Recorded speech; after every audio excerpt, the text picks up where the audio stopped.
విద్యార్థుల ఆత్మీయ సమ్మేళనానికి విచ్చేసినటువంటి నా ఆత్మీయ గురువులకు,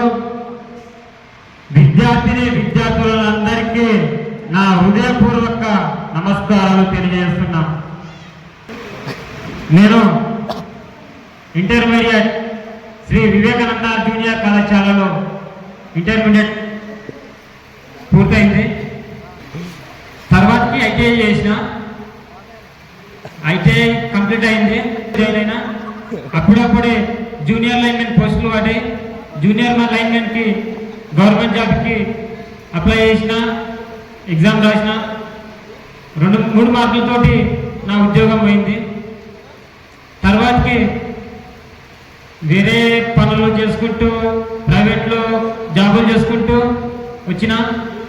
ఆ తర్వాతకి గురునానక్ ఇంజనీరింగ్ కళాశాలలో ఎగ్జామినేషన్ బ్రాంచ్లో జూనియర్ అసిస్టెంట్గా ఈరోజు పనిచేస్తున్నాను.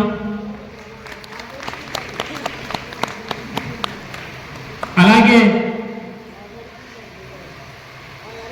పొలిటికల్గా కూడా రాణిస్తున్నాను. అవుతున్నా సార్, ఇప్పుడే లీడర్ అవుతున్నా. తర్వాతకి మేడిపల్లి కథలో మంచి ప్రజాప్రతినిధిని కూడా మీ ఆశీర్వాదాలతోటి అవుతానని అనుకుంటున్నాను.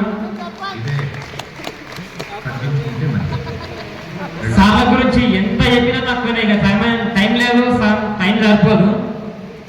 ఇంకోటి పొలిటికల్ కూడా ఎక్కడికి ఎవరికి ఏ సమస్య వచ్చినా కానీ నేను ఆర్థికంగా లేకపోయినా సరే కానీ ఆలోచనలతోటి ముందుకెళ్తున్నాను.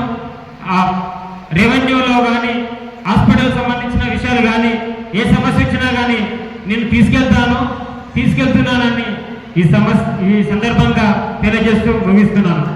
Thank you.